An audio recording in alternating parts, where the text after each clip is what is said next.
sit here and smile. So we're just. Although it look really strange when I'm smiling when you're talking about stalkers, but I will pretend that you are. No, just, maybe I'll just have like a dour face like this one.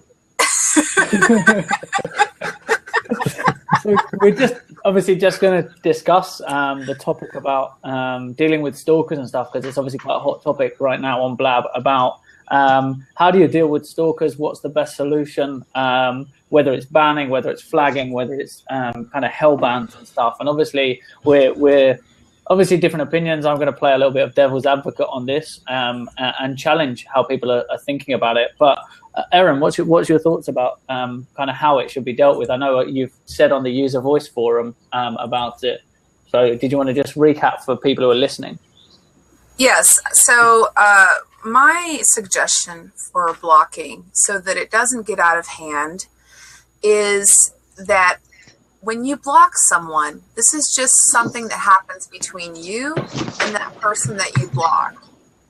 So the person would be able to join anybody's Blab. Anybody's Blab can be joined that you're in. The blocked person can. The only thing that I believe should happen is that the said blocked human being that you blocked cannot join a Blab that you host, that you yourself start, because it's very disturbing if you have a stalker or somebody who, basically stalks you everywhere, to have their face in there, even if you flag them so that they can't interact in the comments and they can't say anything, but to be in the same room of somebody that has threatened you before, that has created over 100 fake profiles on other social media places.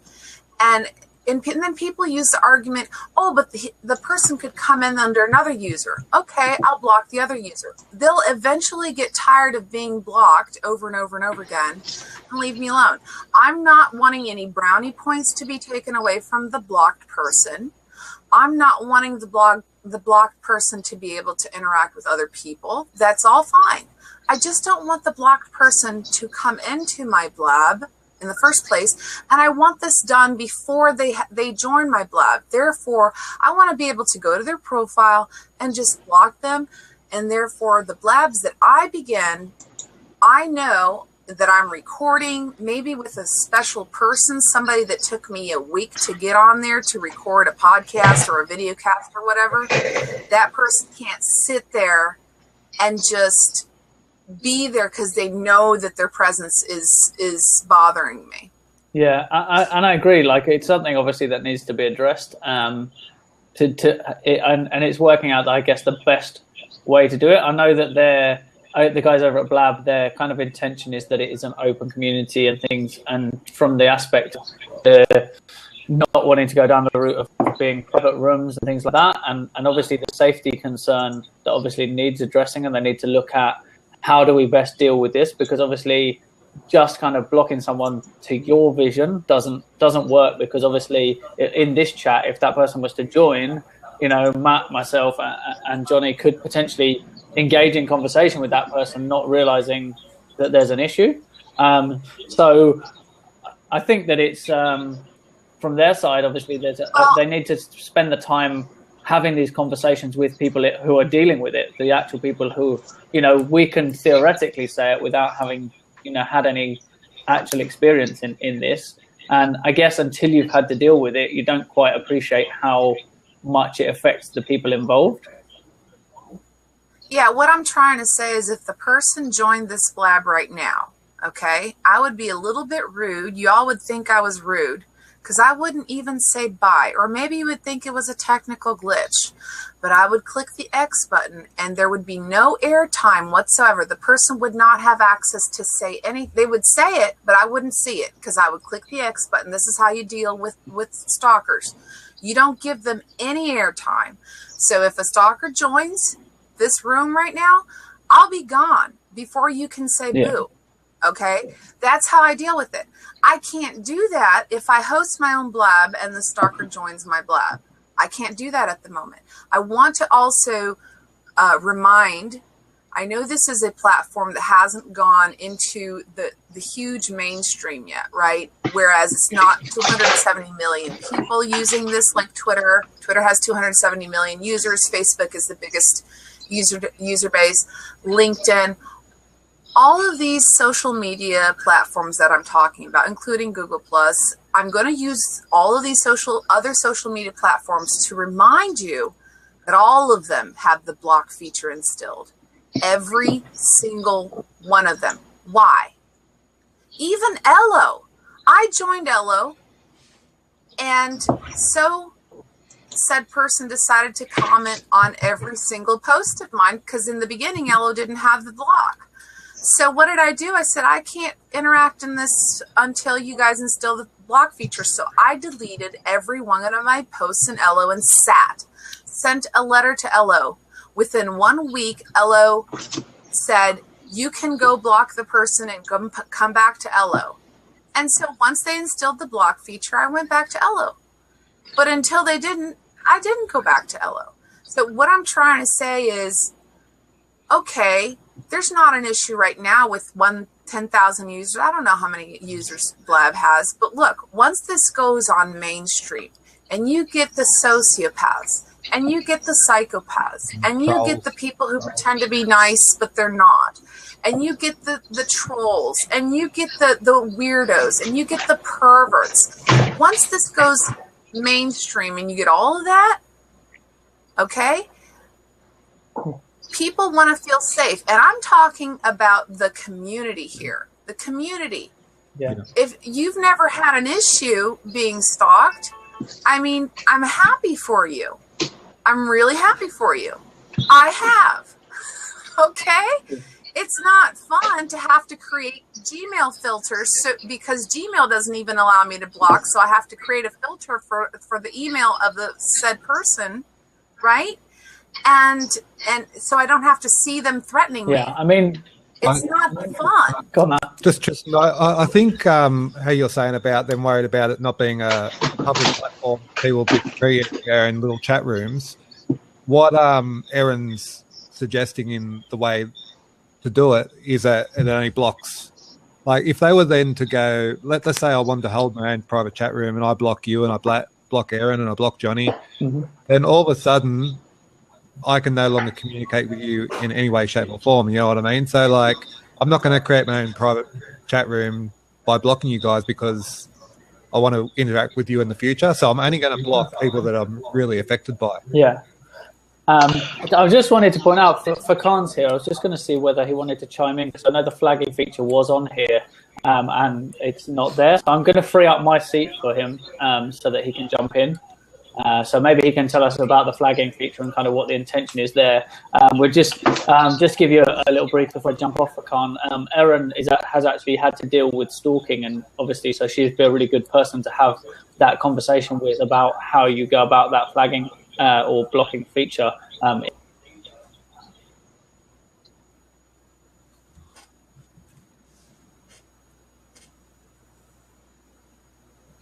right. I think he's coming in now. Yeah, here he is. Hi, Furkan. Welcome in. Hi, Furkan. What's going on? I was talking to Tristan about the fact that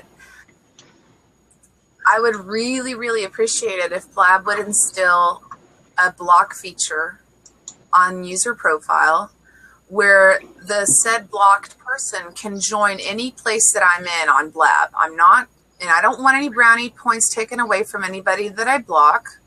I don't want the blocked person to be impeded from joining any Blab I'm in either. All I want is that the said person not be able to join a Blab that I host myself. That's all I'm asking for. No brownie points taken away, no inability to interact with them, none of that. Just don't let them join the Blab that I host. I don't want to see their face up there, even if I click and flag them so they can't interact. I don't want to see a person who has terrorized my life in the little circles at the top. I don't. So Erin was saying that there's one particular person that created 100 different accounts to basically keep stalking her. and she had to keep blocking. So what she's suggesting is that just a way for her to feel safe on this platform. Like once more people join, this becomes more public. You're going to have the trolls and the stalkers and the weirdos. So The pervs. I agree with that. So we had rolled out a version of a block feature, which was it's not a user block. It was more of a boot from a stream, right? There were some issues with the way it was set up, so we had to kind of roll it back. But we've been working today to get it back out. So hopefully tonight we'll have that out. In the short time that it was out there, there was some confusion on exactly what it was doing, and I think we needed to kind of like clear that up as well. And this is not kind of what you're saying. So I'm letting you guys know on where that item is. And the goal of that thing was where there are people who are ruining broadcasts for people. So I think there's the stalking angle, or the angle that you guys are discussing, and then there's the angle which we had released from initially, which is I'm creating a broadcast. There's somebody affecting that, annoying it, whatever. I need the ability to get them out of here and not affect whatever's going on. Right? So start recording a podcast and doing all that. What Erin is talking about is a user-to-user block where she doesn't want kind of a single person to interact with her. And I think what you're saying is correct. If you're hosting the Blab, they wouldn't be able to join the stream. Yes. If you've blocked the person, ideally what would happen is any communication from that person to you, or visibility for you for them and then for you, should be removed. And it's actually a very deep feature when we consider all the touch points of it. So like there's a lot of places where you may potentially, see a person's name, see a comment from the person, see them in the viewers, see them on the stream list, see them, in different parts. And we've been kind of going through that to identify it. But I think what you're saying makes a lot of sense to me, where, if there's a particular person and you want to kind of, get rid of them or get them out of your experience here, you should be able to do that. And I think there's one key point there, which is, so what is the impossible thing is if somebody makes 100 accounts, even on here, right? Like that gets to the point where it's like it's almost impossible to solve that. And it's not the technology's problem or whatever. It's just the more effort that person goes to, the more effort, the harder it makes it on you, Aaron, or any particular person where that's happening. And in those cases, Can I just say something about that? Because I do have experience with that. Okay. So on Google Plus, right, the said person created over 100 fake profiles. I don't have a problem. I will go ahead and block over 100 fake profiles. I just want the ability to do that. And the other thing is, I don't have a problem if this person is stalking me as an anonymous, as an incognito +1 or +2 button right there. I don't have a problem. I just don't want to see their face in my stream. And if, for example, this person joined this right now, I would be out of this Blab so fast you couldn't even go like, where'd she go? I would be out. The person would not be able to interact with me because I have already personally decided if the said person is inside of anywhere, I'm out. Okay, said person has even gone into paid business networks that I'm a part of because I was there. And the second they joined, after 4 years of me being in this paid business network, the second they joined, I left. Yep. They joined because I was there. So I'm just trying to, I want to put the link here to the sidebar. I did kind of get the word out on Blab. I saw that. Yesterday. Yeah, no, I saw the feature suggestion. And like I said, there's going to be two variants of it, right? So the first one, which is a lot, and it's not about ease in terms of how we look at it, but it's, the scenario that we've heard more and more and seen more and more of, which is, trolls or people kind of affecting a particular case. That was the first version we rolled out. We had to pull it back. Like I said, there was an issue with it. And so there's some features when you're in beta, it's okay to be a little buggy. Like if a call-in drops and it takes a couple of seconds for it to recorrect, I think that's fine. But if we have a feature like block and it's not working right, that's going to be a major issue. And we can't really have that out there. So we have spent a lot of time kind of making it work a lot better. And in the next couple of days or maybe early next week, we'll try to introduce the user block feature. Like I said, I know you guys are overloaded, and I want to just say this real quick. I'm not saying you guys have to do it for yesterday. I'm just saying please think about this feature in the future. Even if it comes in a month from now, month and a half from now, 2 months, as long as you guys understand the need for this feature, I'm cool. No, 100%. And like, I think I actually understand like the way I imagine the feature to work or how it is like, it should make it so that even if the person was in this room, you wouldn't know and they wouldn't know, if that makes sense, right?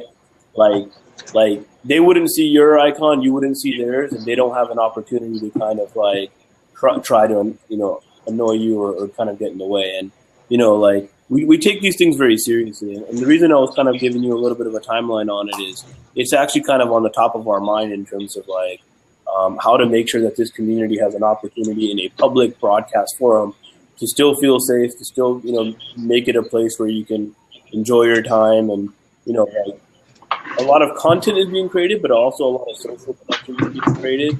And I think that dynamic is important to maintain. Like, you don't want it to turn into a place where people feel uncomfortable, and that would kind of be nice. Yeah. And I don't easily block people, just so you know. Like, I'm not this person who's very stuck up. People that follow me, I follow them back. If you notice, every user that follows me, I follow them back. I'm not like, oh, I'm going to block everybody. I don't believe in that. In 4 years of interacting in other platforms, the only people that I've blocked are pervs and stalkers and really rude, crazy, trollish type. And even trollish people, I'm like, why are you following me? Just unfollow me. I'll unfollow you back. I don't need to block you. We just can unfollow each other. It's all good. I don't find the need for block unless there's a serious psychiatric issue happening. Right. And there's a couple of questions in chat that I wanted to address really quick, if you guys don't mind. Sure.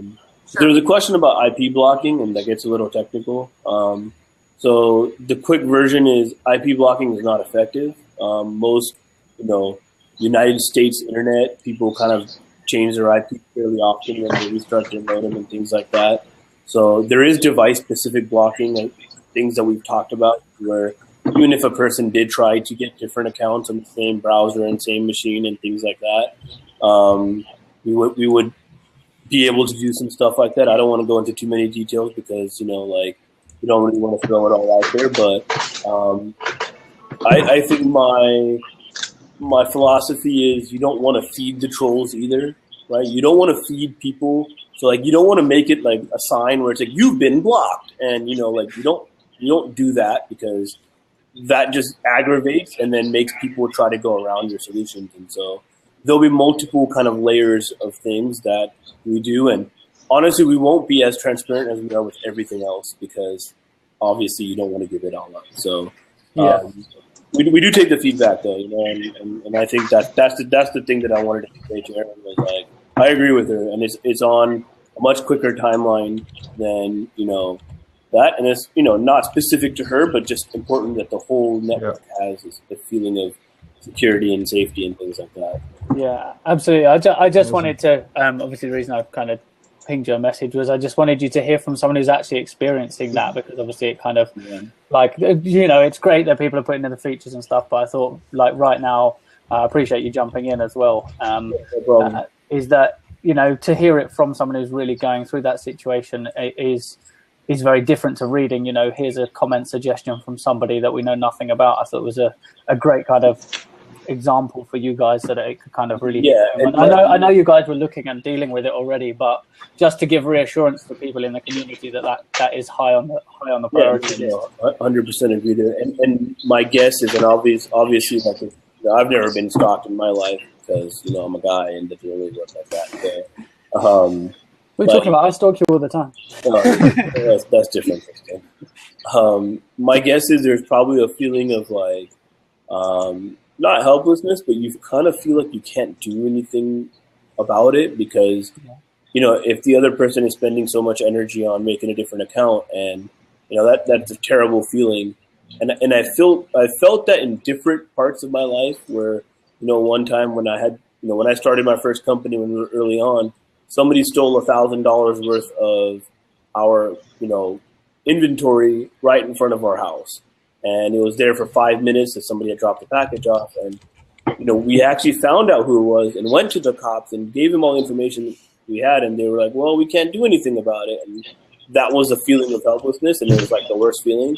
So as much as possible as we can control and as it fits into the product roadmap, we'll be making sure that we can do things like that, so that you want to make sure people, this is like a place where it's about respect, it's about conversation, dialogue, connecting.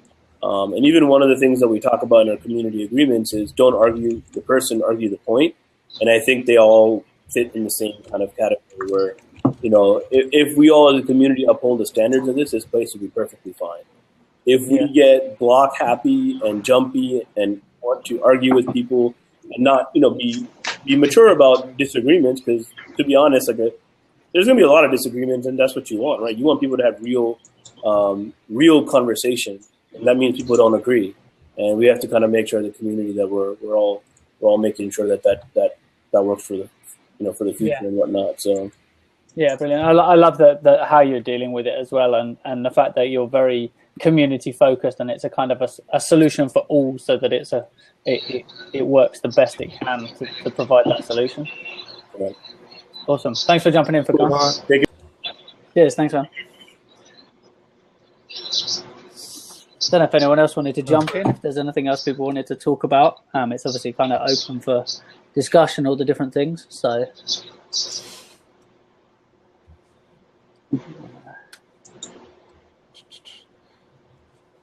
thanks for getting Pecan in, Tristan. That was good.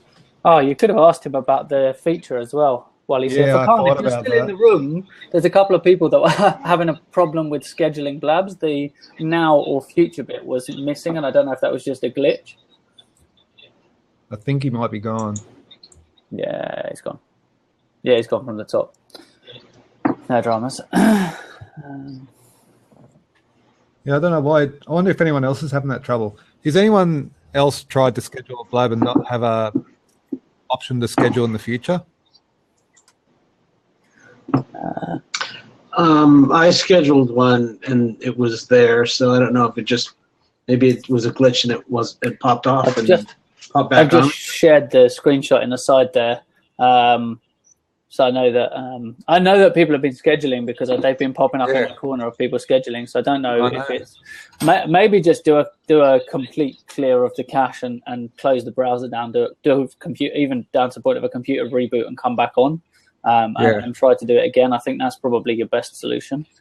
I did that this morning, but I haven't tried using a different browser as well. Yeah. I know that when I had it, it's there. Talk about the redesign. Feel free to jump in, man. There's a seat there if you want it. So.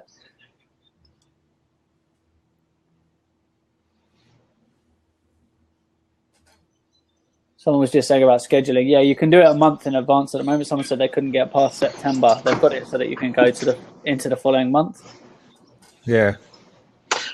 Well, I guess they don't want you like front ending everything and then taking up and filling these things up when you might not even be here. Yeah, I mean, there's also another element. Is obviously this week we saw them roll out the change where you could put 3 topics on. You couldn't change the ones that were scheduled already. So if they're adding new features, you don't want to be scheduling 3 months in advance and then deleting them all to reissue them. And exactly. It's like you wouldn't pick up the TV Times now for what's going on in 3 months' time, right? So what's the difference here is you want to know what's going on. It's here now in the conversation that's coming up, rather than hey, I'm going to look into the future and see what's going to be on, because the whole dynamic might change. So I'd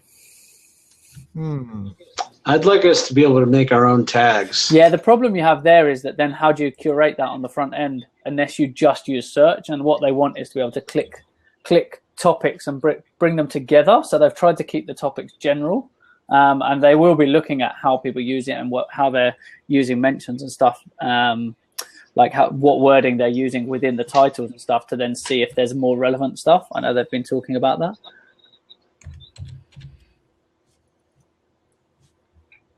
Luke's jumping in.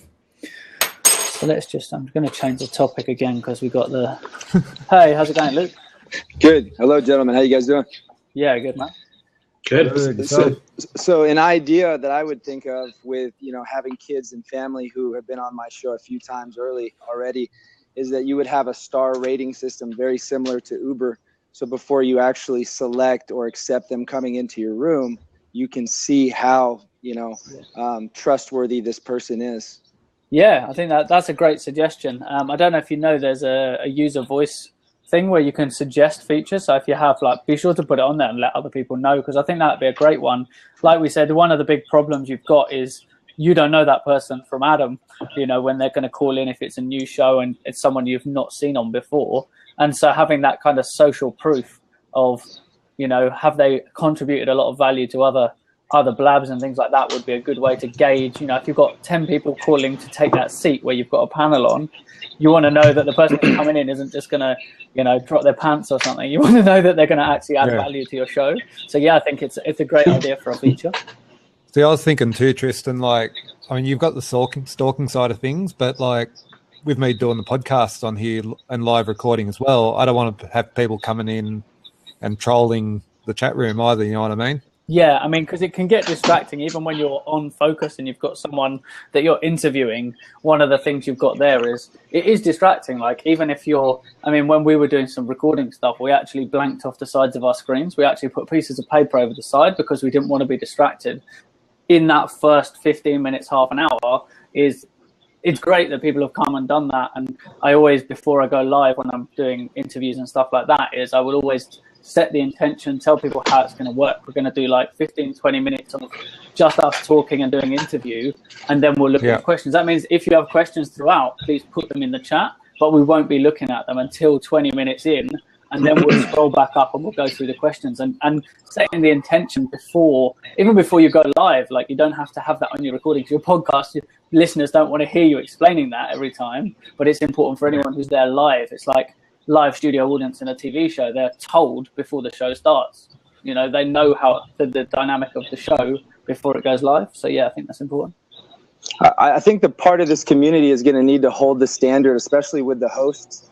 And, if somebody wants to come in who's not showing, their actual face, and audio is fine, but I've seen a few things in the last couple of days, some three-dimensional, some, there was a blab on a little earlier today on, the devil.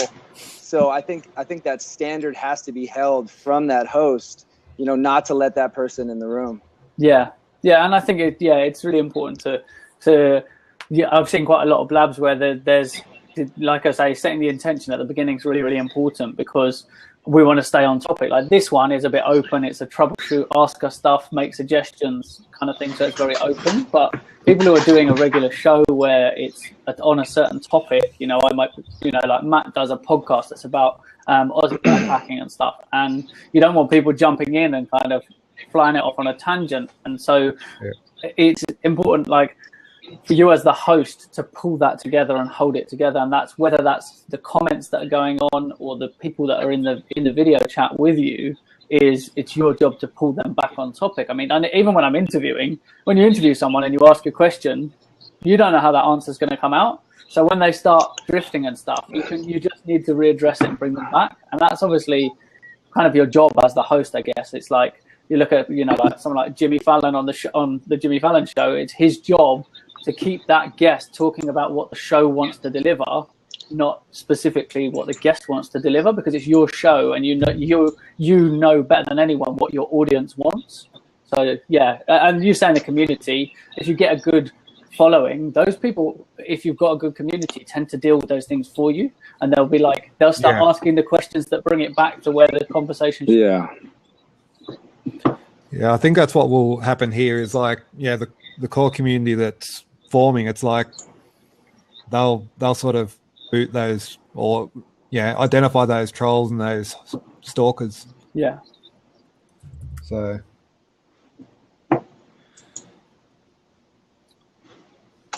So when you talk about the star system, who would be the one that would be determining how many stars somebody gets? I think it should be the user and the host and possibly even the guest. If you look at Uber and the way it's done, it's two ways, right? It's done back to the driver, and it's done. Oh, okay. So it's not like So it's done both ways, and obviously you want a higher rating, or you definitely don't want to have 1 star. And obviously you'd have to mess with some things, especially with new users who may not have built up their stars. But if you did it just like Uber, it would work. It would work pretty well. And I suppose in a similar way with how the App Store does things, where it doesn't show your rating until you hit a certain number. So like they have to get an average. Yeah. So I know when I downloaded Blab, I was the first person to review it, and I gave them 5 stars. Doesn't mean they suddenly get a 5-star rating because one person said it, So they need to wait till they've got 50 or 100 people so that they can do an average that's a fair representation. Otherwise, you just jump on, you gamify it, you ring 5 mates and go, hey, go on my app and give me 5 stars, which we know happens. But well, also think about our time on Blab, right? Yeah, I think that's a huge piece of it as well, and they would have to be interconnected somehow. Yeah, you're going to have a lot more trust with somebody who's been in for 365 days than you are for somebody who's been in for 2 or 3. Yeah, and even from that point, not even down to the days, I would say, because obviously there's this metric of time watched, is if you're very engaged and you're someone who's consuming a lot, you might just be someone who's in chat all the time, but if you're on consuming 4 hours of Blab a day, you're probably a much more valuable member to have into the conversation than someone who, has been on 3 times this week and done like half an hour on each day. I'm not saying that those people won't have a valuable opinion, but within this community, it's about exactly that, the community and the people being on here contributing. I mean, the topics of the show will be slightly different, but you would obviously have curated guests for those topics. So I think as you bring people through that, I think it's great that the idea of the rating system. Personally, I would say that it would be more, the way I would see that working would be that it would be more important that the host and the people on video rate each other, because obviously they're the people creating the content, and to some degree, maybe a lesser degree, that the people who are the audience do it, because otherwise I could just go, cool, I'm just going to get 50 of my mates in the chat to do it, and they'll just be in, and it's a gamification that they're trying to get away from, which is why the fields go back to 0.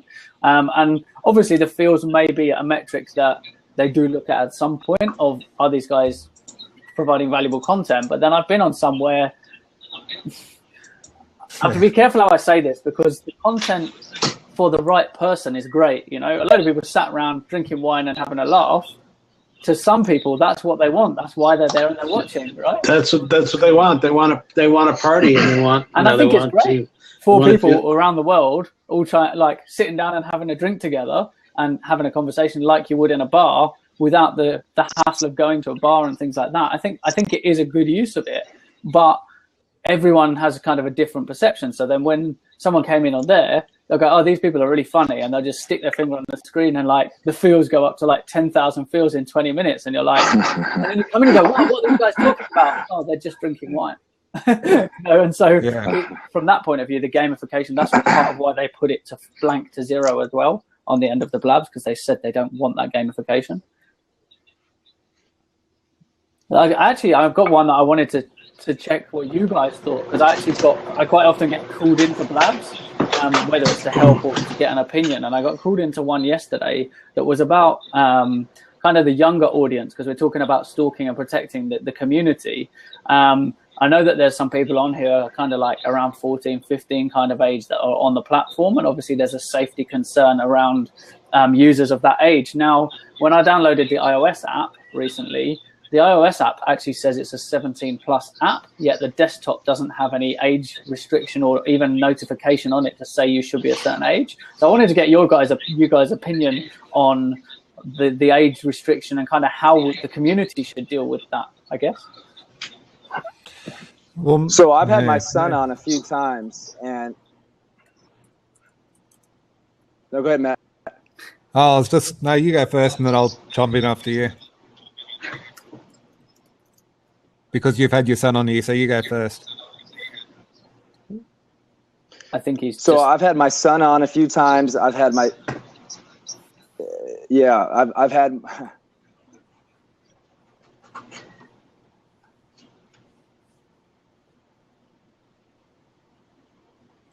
Is he there? I think Luke, you there? Luke's losing connection there, I think.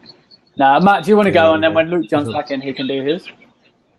I was just going to say, like with any open forum like this, I think, it'd be great if you didn't have to ban anyone off it. But at the end of the day, it does open some people to vulnerability. Like, so if you've got, let's say you've got 13-year-old girls or boys, in here, and then you've got some people that would prefer not to be in here, it's like, it is quite dangerous. But I guess that's where it's good to have all these people sitting across the top watching what's going on. I think also having the record button, so that if something untoward does happen, you hit that record. Yeah, I mean, you've got that safety net. Yeah, I think that comes back again to community holding people responsible. Is like the host is responsible for the show and things, and whilst at the moment there's no way for you to deal with the people in the chat, is you'll generally find if someone comes in and trolls or does something inappropriate in the chat, the community are already dealing with that. They're jumping on and they're addressing that person straight away. So I mean that's kind of one thing. But Luke, you were going to say, because you said that you were saying about being on here with your son and things. Love to hear that. Oh, he's frozen again.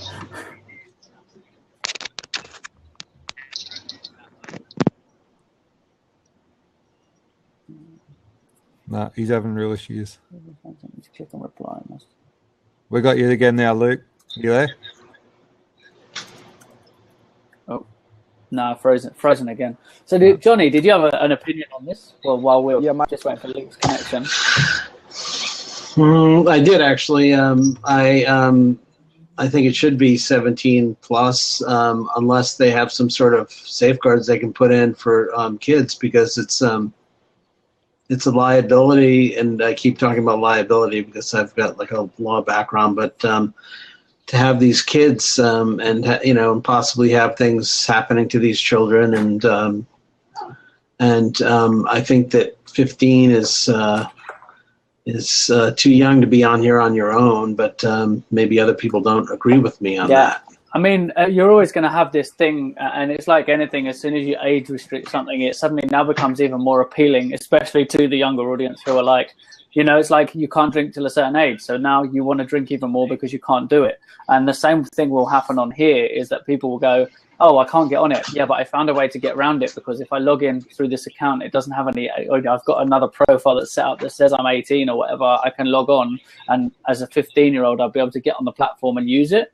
And so I think there's it's about responsible use, I think, more so than the age. And it's about educating and making sure, like you say, the safeguards are in place for the community. And obviously people who are using it and people who are coming into it.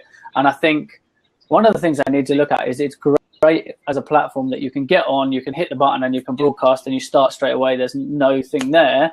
Obviously, there's a downside to that in the fact that people just jump in and have no idea what they're immersing themselves into. And I think, when you load the app, I don't know if you guys have used the iOS app, is if you log out of the app and you log back in, every time you go to log back in, you get 4 screens. You have to swipe through screens and then log in. Those screens could say, consider this, consider this, consider this, go live. And I think that on the desktop would be a good feature as well. And it could be that if you're logging in with the same Twitter handle, that when you come to the platform, it goes, are they logged in as this kind of, like if they're using this user, they wouldn't need to see it. But I think there's no harm in having that very concise, consider these 3 main things when you come live. Because again, it is, like you say, nobody wants anybody in the community to suffer or to be at risk. And I think that just that safeguard there would be a good feature. It's a very close cousin to the stalking issue. Really, it is, because if you have some sexual predator that's going to have that is going to do something with a child or somehow harm a child, it's a very bad thing to happen to this platform, and they need to think about that too. And I mean, in the live streaming thing, I don't think it was this platform. I forget which platform it was, but I definitely caught into a conversation. The content discussing it was being delivered through Periscope, but I can't remember which platform that this incident happened. But exactly that, it was a group of young girls were using the platform, and there were people going on and encouraging them through comments to do certain things. And obviously, as a community, the community needs to be responsible for that. Unfortunately, at a certain age, you're going to be much more impressionable and likely to, I'm getting attention. People are giving me attention at a certain age. Right, I've seen that on Periscope a lot. Yeah, and I mean that's been a major issue, and obviously extremely and it's disturbing. whether or not, like, how do they handle it and how do they get that right? Because across the platforms, it's a problem, right? There's kids are going to do stuff they shouldn't, like, and it's about safeguarding them. Obviously, you tell them you can't do this. That's the one thing they want to do, right? And the same way, if someone's coaxing someone to do something, and then other people jump in and say, "Oh no, you're wrong. You shouldn't do this." There's obviously, you need to be careful, because obviously within that kind of community, you just need to find the way to safeguard it and make it. You're never going to be able to completely bubble wrap it. Unfortunately, it's real life. In the same way, if your kid walks down the street, someone can go and talk to them online. Someone can talk to them. It's about how the community. That's true. Yeah, I think that's where the.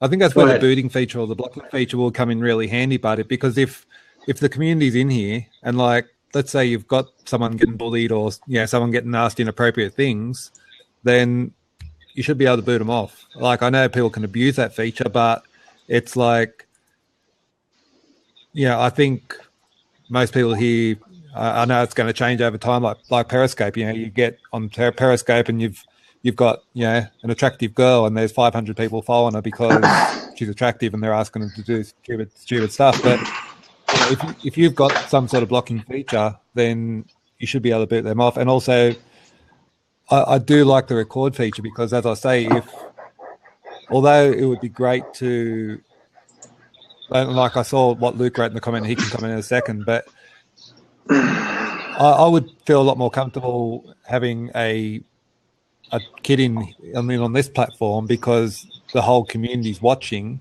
and has the ability to record, rather than them being blocked, or stuck on Periscope where, it's up to them whether they're trying to block someone. So if you've got an impressionable teenager, they might not block people that are asking them to do inappropriate stuff. Whereas here, you've got the whole community watching that can sort of jump on board and say, get out of here, sort of thing. Right. The record feature is only for the host. That's what they said in. That's true. Only the host can record. This comes to the question of if someone's registering and stuff, because there's no, like, we're discussing age and people using it, but obviously you're logging in with Twitter. So technically, as long as you're old enough to have a Twitter account, you can technically get on here. And even then, you could be an 8-year-old who's pretty tech savvy and set up a Twitter account. There's nothing to stop you doing it. So there's no check, there's no safeguard for that, because obviously. Well, there's nothing stopping you from doing it. But if you had another layer of age verification, it would stop most. Yeah, of I mean, I think again, it comes back to, if you try to ban people, they'll just want to do it more and they'll find a way. If someone really wants to do something, they'll find a way to do it anyway. And I think, because I was, running through my head, how do you solve the problem? It's a big thing, like Brian Fanzo discusses a lot of the time, is don't moan about the problem unless you're prepared to contribute towards the solution. Like, people come here all the time and they moan about things. Okay, brilliant. If you don't like it, tell me how to fix it. I'll fix it if you tell me how to fix it. So totally that. But Lou, you look like you've got a better connection. I'd love to hear what you've got to say. Yeah, if you're not part of the solution, you're part of the problem. That's something that we talk about all the time. And it's really true. But if you look at all the other platforms, they're all one-dimensional. And the reason why we are here right now, wherever we are around the world, caring about this, is because this is so multi-directional and multi-universal that I think 99.99% of the people right now want to ensure its safety, and we want to ensure that the experience that we've had so early in this continues for a long time to come. I mean, the reason why we're on here right now is because we want to make sure that this stays just the way it's been for all of us, and that things continue to go this way. There's always going to be those ups and downs. There's always going to be those negative people. But, us early adopters, just like the early settlers, we have to write, Declaration of Independence. We have to continue to blog and write with whatever we do about this platform and how it works for us. And here are some top 10 ways to use it.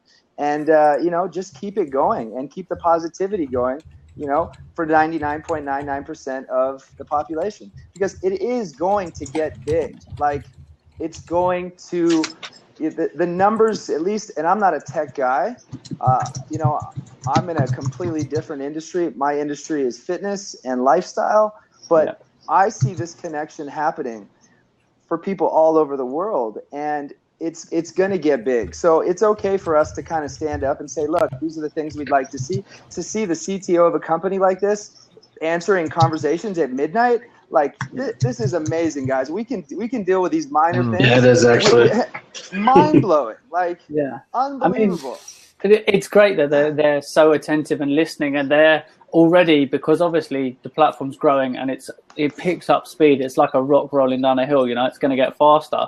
And obviously they're already forward thinking in the fact of how do we address this? How are we going to stay this engaged? So obviously the early adopters are people who are really involved in the platform. And so when an early adopter speaks up and says, like, let's say we get down the route of, let's just throw the ballpark out there that, Periscope's going 10 million users. When this platform gets to 10 million users, there's no way you can be listening to everybody on that platform.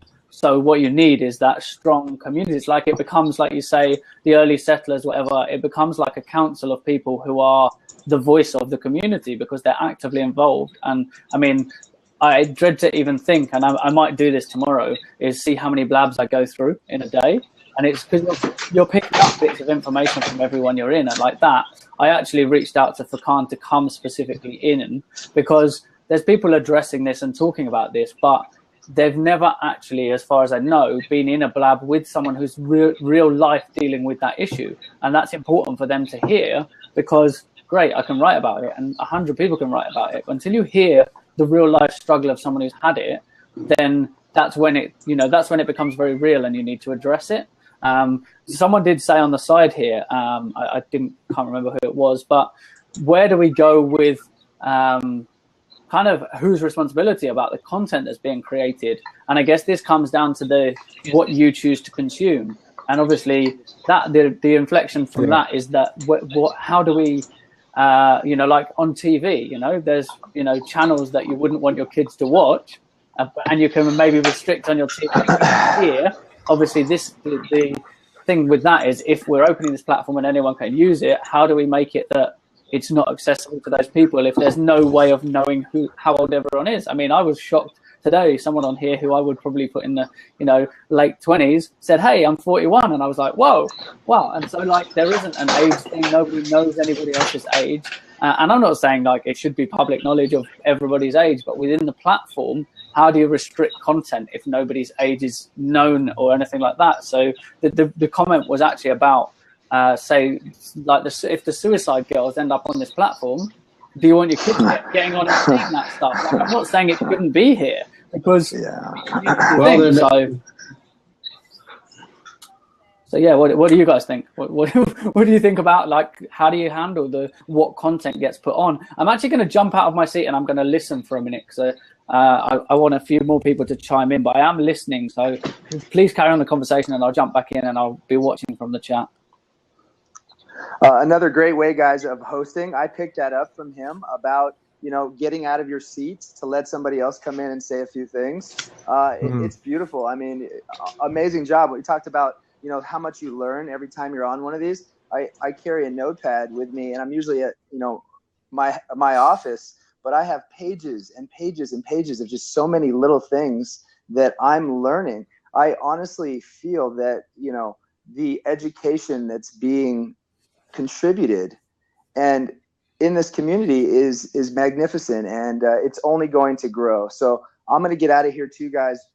Real quick, I'm attempting to do 48 hours this weekend, all for good causes. I want to teach the world that a higher quality of life is possible, and I want to fundraise for all things. So check me out this weekend. We'll be starting Saturday morning. Have a wonderful night. Nice to meet you guys. And this community will thrive with all of us here right now.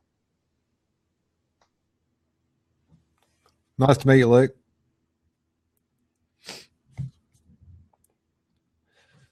All right. Does anyone else want to jump in? Sad? They want to jump in? Who else we got here? Hey guys, David. how's it going? Good, Sad. Pretty Yourself? good. How's the podcast going? Good, man. Keeping busy. Yeah. So I've been recording on here the last. I actually wanted to. I love what Tristan is doing. I think this is great, and I mean, this is not an issue. I mean, this has been the issue for the internet, right? Like the YouTube had this issue where, like, when people started to put inappropriate content and it goes to the hands of kids, like, how do YouTube deal with it? I believe that you cannot open a Google account unless you're like 13 or 14. Like there is a age limit.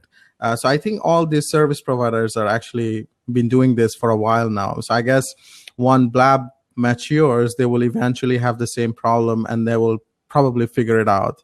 But it is something that I think we will face eventually, either now or tomorrow. So I think I think as a community, we just have to fight with it. Because my question, and that it's actually something that I asked, is what happens when Suicide Girls do join? Because to them, whatever they're doing is right. And I think they have an audience. So there are people who wants to watch Suicide Girls. So I don't think Blab can't restrict them, right? I mean, what do you guys think?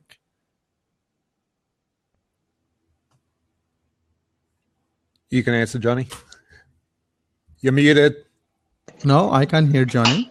I don't think they can, as long as they're not doing anything obscene. I mean, it depends on what your definition of obscene is too. And if you want to go by the Supreme Court definition, I know what it is when I see it, but people will disagree that that's obscene. And as long as there's not nudity, you can't. I can't see that they could stop them. If you look at certain Blabs now, there's actually not happening as much on Blab as it happens on Periscope. It seems that there's some of that stuff going on already. They might not be like a brand like Suicide Girls, but there's people that are in various states of dress on certain Blabs and scopes.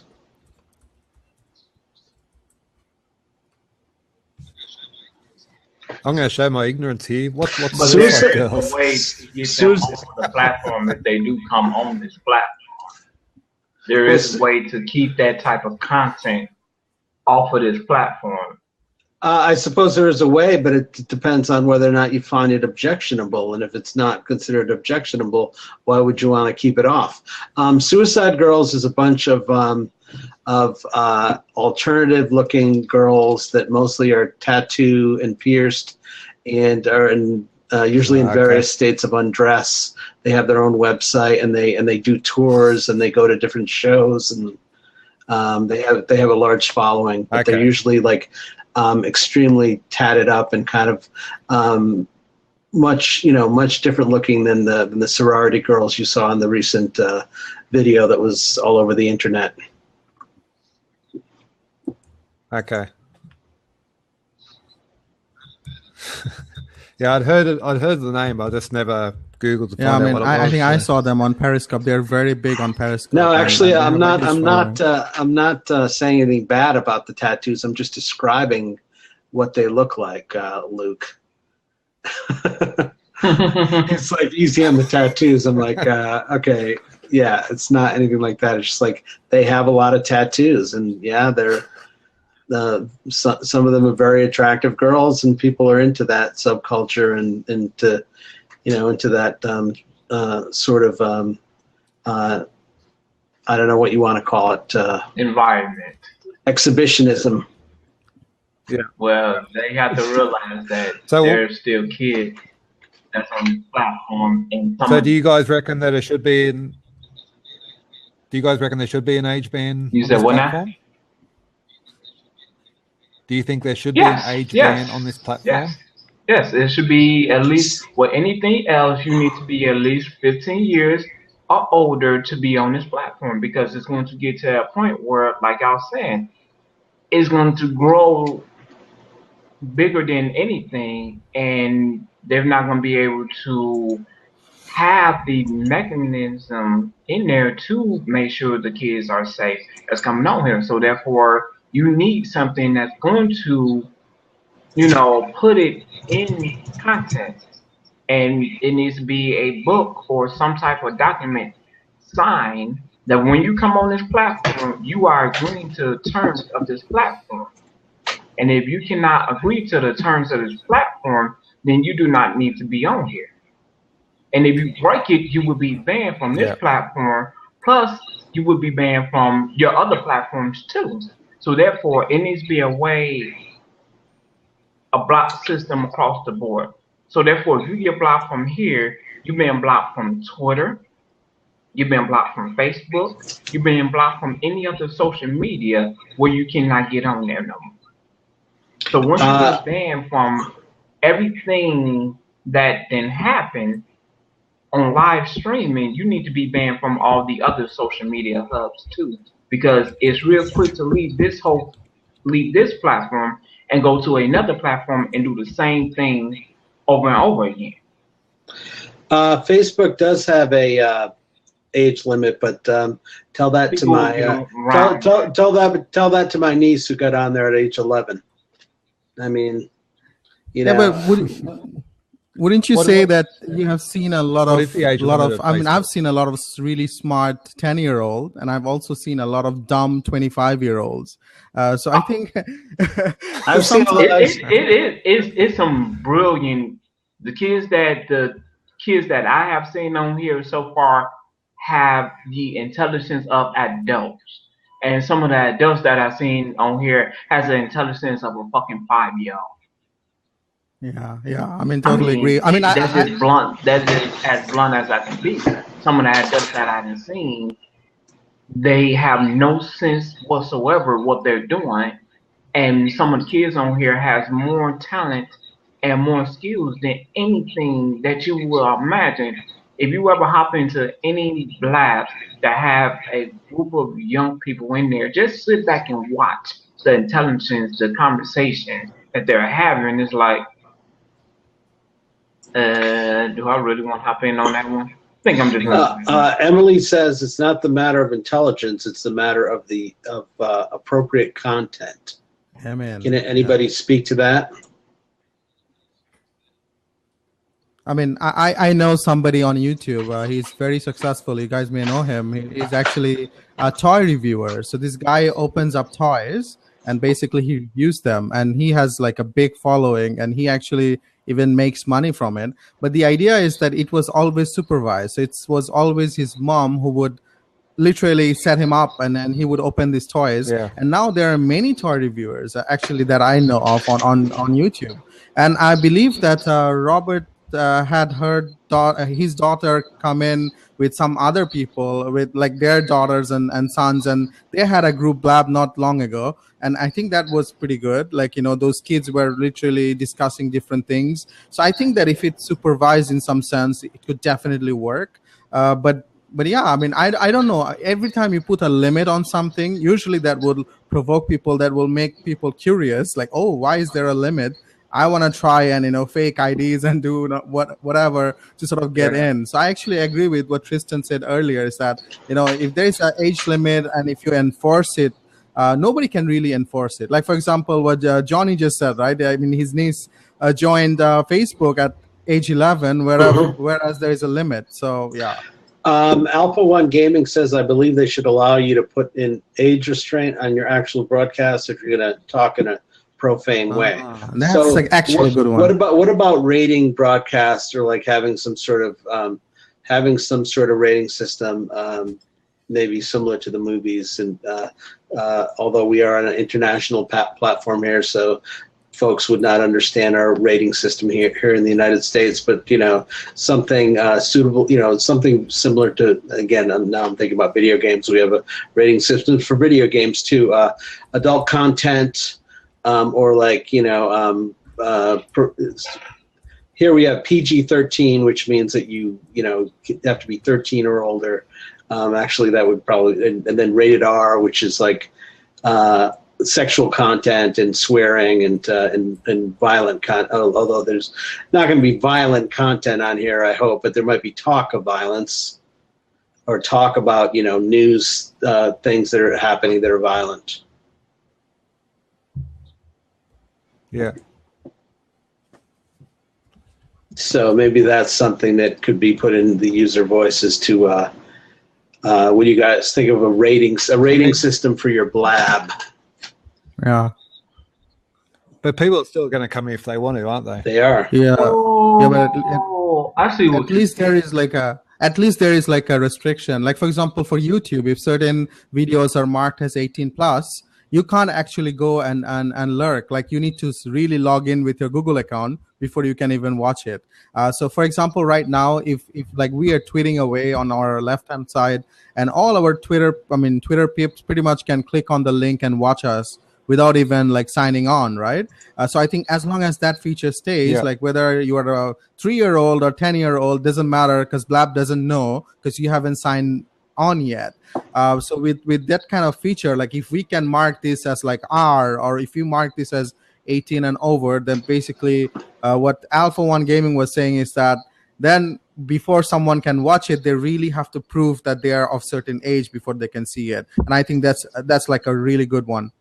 And it needs to be on the user voice platform. So if Alpha, you're not going to add it, I will add it myself. So let me know.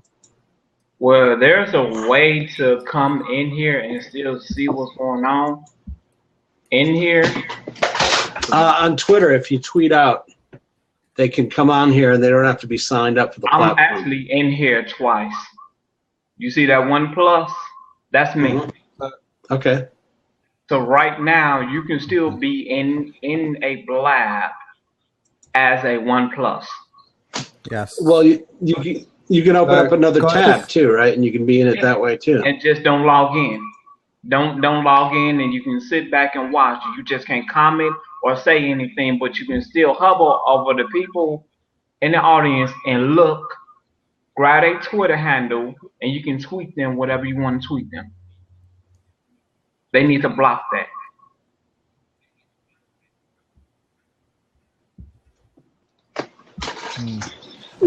Just to change subject for 2 seconds, I'm going to get out in a minute so Tristan can jump back in. But has anyone had trouble scheduling a Blab? I'm not able to schedule a Blab, which is really annoying because I want to send out an email and schedule one. But is anyone else having trouble scheduling a Blab? No, I mean, I scheduled 3 since in 24 hours, no problem. So I think what Tristan suggested, that Blab is updating so often that maybe you are sort of in the old code base somehow. So perhaps you need to like do remove all your cache and just, or sign out completely, sign back in, and see if you still have the problem. Exactly what do you see when you go to schedule? Can you do you see that in the future button? No. All I've got is I'll just see if you can see this. 1 second. Oh, you're using your phone. Is that correct? Okay. No. Right. Yeah. I don't know if you can see that. So I've got the topic. I've got the it's got the start now. I don't actually have a schedule later. All right. Interesting. It should. You have to pick your 3 topics where you want to be in. Then after that, it should be able for you to schedule it. Yeah, nah. But anyway, okay, Matt, I have a suggestion. Maybe the screen can scroll, and I don't know if your screen resolution is a bit different. Maybe try just scrolling. I know you cannot see that, but maybe if you just try scrolling, it's actually just below that. Okay. It may work actually. Just try scrolling there when you see the because I just saw your screenshot, and I think it may scroll after the tagging. There might be a scroll there. All right. Try that. Nah. Oh, hang on. Nah. It doesn't scroll. Okay. Nah, it's scrolling like behind the overlay, but it's not scrolling that screen. Okay. All right. Yeah. Then definitely it's some kind of bug. Yeah. All right. No worries. I've already refreshed Evan, but I'll do it again and see how I go. Yeah. But guys, I'm going to be out for a while, and I'll come back and see you guys soon. All right. All right. I'll get out. Nice to see you, Matt. All right. No worries. I'll let Tristan back in. See you later. Take care.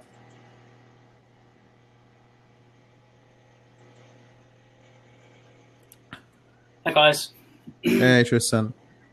I wanted to talk about the redesign now, if that's okay with you guys. Yeah. Yes. So what do you guys think of the redesign? Like, I mean, love it. It's okay, or what do you guys think? It's far from perfect, but I think it's leaps and bounds ahead of where it was. I love the fact that you can have 3 different topics. At the moment, until they roll out the new update, the iOS version didn't have the you could scroll through the topics at the top, but they're going to change the design so that it's a bit more like the desktop. The search feature, fantastic that we finally got a search, so you can go, hey, I want to find that Blab the other day, where was it? Fantastic that you can do that.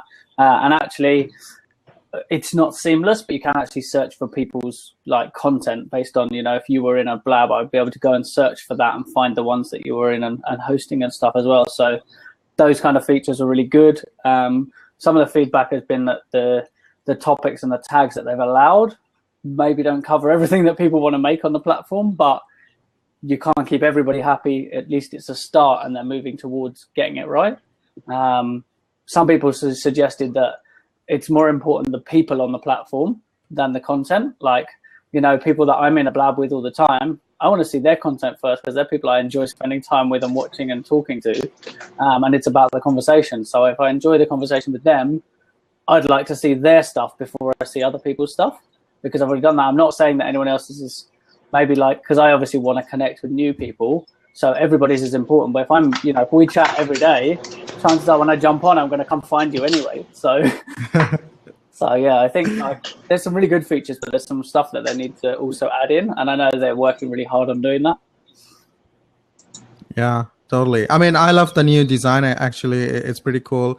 I mean, I think that the only thing that I have trouble now is I really don't see any clear differentiation between the live. I mean, I hope there was a way I could only see all the live shows. I mean, I know it do shows on top. Yeah. But the thing is, now it's very hard for me to subscribe to all. I mean, shows that is happening in the future. Yeah. Because I would have to scroll, do an endless scroll and find them.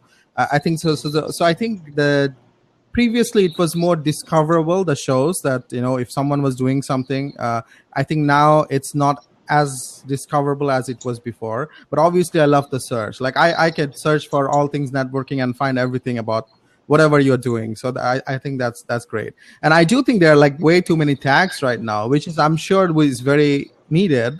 And obviously they probably have to add more because there are so many different categories. But it's just that there's not enough content for all these tags. So I think previously it was still very manageable.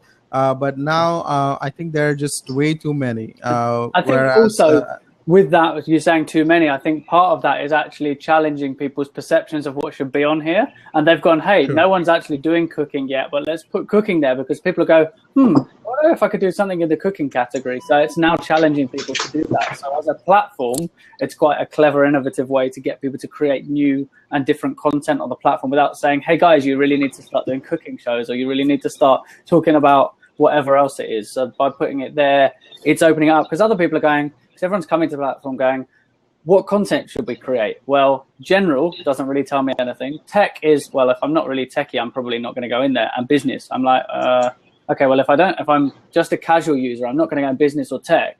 I'm only ever going to go in general. And then that doesn't really tell me what I should be putting on here. So by creating new categories, it's helping people to understand the type of content that they should be putting on. Yeah. But how are you using the tags right now? Because this is how I see. So if I go to right now blab.im, and on the left I have the tags. If I have everything sort of not selected, so everything is basically white, and let's say I just choose beauty at this moment. Yeah. Beauty is like purple now. I don't see any beauty. I only see like stuff which are coming from like general, random, and stuff like that. So is that mean that if there is no beauty blabs, they will show other blabs? So the way it's supposed to work, obviously, it's designed from a point of view of when the content is, when there is enough content for it. I'm not sure on the default whether it does drop back to that. Remember that with every blab that's now scheduled since the update, there's 3 things on it. So presumably it will categorize it as being under the first tag. I would imagine that it selects. So say general was, I picked general and then I put cooking and something else, would be that it shows for all of those searches, but where's it held? You know, is it how is it doing that search? I'm not entirely sure with how it does the search. So if there's no content, it may drop back to showing you everything. My understanding was that in theory it should show you nothing. If there's nothing there, it should define it down. But it might be that they put a drop back that show this content unless there is none, and then show everything. So I haven't actually been to one and found a. So was that beauty you said that you went to? So yeah, Aaron actually is mentioning that this might be a glitch on my system, which could be, because I also think that it doesn't make sense. Like if there is nothing on beauty, it should show nothing. But well, maybe I need to do a refresh as well. I'm getting the same thing. I just went there and it's like if you click on food, it's just all the same blabs. There's not any difference. Yeah, I mean, right. I know that this system they are playing with at the moment as well. Because having spoken to the guys, they're definitely having a look at it. When I went to beauty, I mean, I'm getting general hanging out and game shows is the 3 tags on the first thing I see. So I just noticed something that I had general tag too. So if you have general, it's just going to show general, even if you put the other things in there. So I don't know if maybe you were doing that too. No, I've only got beauty highlighted and it's showing me. I've literally just beauty is highlighted. It's still showing me. I mean the result that I get. You're right, Johnny. General is common on every one of them. But however, I do see one test zone in there as well. Third one along, I get just test zone, and that's one. But it may be that because obviously that top section is showing you the on-air stuff. So if there's nothing in that category, it might go, okay, well, we'll just pick a random selection because you're here and you want to consume something. If we delivered no results to you, you're going to consume no time on our platform. So from a developer point of view, it's not what exactly we're looking for, but it might deliver you maybe, and I don't know, I need to check with the guys. It might be that someone in one of these blabs has done something on beauty. That would make the most sense, is that this person talks about that topic, but this is maybe the closest we could get you to the result. Yeah, but then the thing is that on the on-air stuff, if that was the case, then we would be on there as well. But I don't see this blab on that section. But that's what I was saying is maybe someone who's in those blabs has done something in the beauty category. So they would then be the closest match for beauty, even though they're not talking about beauty right now. It could be that one of those is a beauty person who's in a business interview, so they're in the business category, like for the blab they're in now, but they may have a link to beauty. That's the only way I could kind of hazard a guess as to how it's giving those results rather than anything else. Interesting, because that would be very good to know, because apparently those people gets most views, literally, right? Because no matter what tab or tag I use, they would be always on top. It could also be, like, remember how Periscope does its aggregation, that when you go live, you're that top post. And if you've been online, I mean, we've been online for probably a couple of hours, is you're drop down. So it might be that they're just the most recent ones. So if we wait 5-10 minutes and do it again, you might find that it's a different set of things. So then that will also answer the question, is it currency, as in like it's relevant right now, or is it the people in it and they're linked to what the topic is you're searching for? Because I also don't know, it could be that beauty has been discussed inside of those blabs. So maybe we can type beauty a few times in the side over here and then do the search again and see whether we come up. When I type beauty, or when I click on beauty now, I'm getting 3 different things. I'm getting something today at 7:10, something on August 29th, and then one that was yesterday at 5:44. So it is working. It's probably a glitch. Okay. Okay. Yeah, I think so too, because it's just not beauty. If I just do fitness, for instance, or music, I'm just talking about one tag. Like if I just press one one tag. tag. If I press fitness, there's one from yesterday at 8:55 p.m. Yeah. Sorry, guys, can I just jump in for 1 second? Yep. Tristan, what's the best way to contact Blab Help? Is it just to do help or at help in any chat? But again, this is a slight problem they have, which I guess would be dealt with in kind of hindsight. Is you have to be in someone else's Blab calling for help. You can't just go on and go. So you're best to actually start your own. Just launch a Blab, go in and put at help and what your question is. So rather than just mentioning them, put what your question is, because obviously that will alert someone on the team. If it's not Brittany, if it's a very technical question, it's less likely that Brittany would come and answer the question. If Furkan would probably jump over, or one of the. I was about to say I didn't want to like tweet Furkan or something like that. So they've created the help so that everyone can use it and it's easy to remember for everyone. And then someone on the team will pick that up and then get back to you. And it may be that, obviously I don't know, because their work hours are kind of all over the place. Some are working evenings, some are working mornings. So. And I didn't want to bother Brittany because I didn't think she'd probably know, because I'm still having trouble where I can't schedule a Blab. Yeah. I mean, when are your Blabs for? When are you looking at? I want to do one in about an hour's time. Well, if you can't get it done, I can always do it because I'll be online, so I'll launch it for you and you can jump in. I know it's not an ideal, but if you can't do it ahead of that, we could launch one for you. Okay. Yeah, I just wanted to send out an email to my email list telling them it's going to happen. Yeah. So. Yeah, I mean, my first thing would say, jump in, load your own Blab. You can do it in here because we're tech helping here, so feel free to just use this. So just do an at mention for help in here. And see, I would avoid Furkan because he looked like he was tired or maybe about to sleep. So I'm trying not to call him directly unless it's something. I just thought with that one, because when we called him in last time, it was a very, very important topic, the whole streaming issue. So, not that your scheduling isn't important, Matt. But Matt, yeah. All right, I'm going to mute myself for a sec. Okay.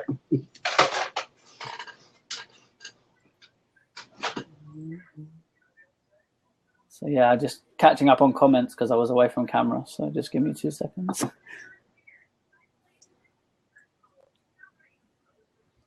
Is there a way to stop them from undulating and just going back and forth the comments? It seems like they reset at a different spot for me all the time. So they don't also, all the comments aren't available there. So it's a bit like if you've used things like Streak or Glip, it will keep a certain amount of them and then they just obviously disappear off the top. Oh, okay. So they'll keep that's 100 comments. Okay. That's why it's doing that. So if it jumps you in at the top will be different. Like every time people are commenting, it's pushing the last ones off. Because you could imagine if they had to keep everything on this platform, like how many throwaway comments are going on in the side where people are just trolling each other. It kind of is obviously the video side is much more important than the other side. So although someone did bring up a very valid point, you can't currently search the comments. If this was a recorded thing and we were doing an interview and there were questions there and you wanted to come back and get a useful piece of information someone had shared, you can't currently do that. So as part of the search features, it has been raised with the guys and they've got that on the things to look at. Because obviously, if someone's made a really good quote and you want to go and quote them on it, how do you find it? Is there a way to remove a recording? Not yourself at the moment. You'd have to contact the team. So again, using @help as a mention and saying, look, I've got this Blab I want to remove. So the best thing would be to go to the Blab that's recorded and say @help, I'd like to remove this. Oh, okay. Because then they know exactly where it is. They go to the URL and then they can remove it. Cool. If you guys have got not a lot more, I'm gonna close down this Blab actually because I'm just about to have dinner. So I'm gonna close down because the conversation seems to have come to a natural end. It did. So I guess there's a good place for us to finish. Sounds good. Thanks a lot. I think @help is not helping. So I think Matt, you should maybe tweet to one of those guys on Twitter, because if you really need to schedule, probably that would be. Yeah. I would DM them. I don't know if it's Matt's. Yeah, probably. Matt, you're muted right. if you're trying to talk to us, by the way. No, I think he's on a call or something. Okay, bye, Tristan. Cool.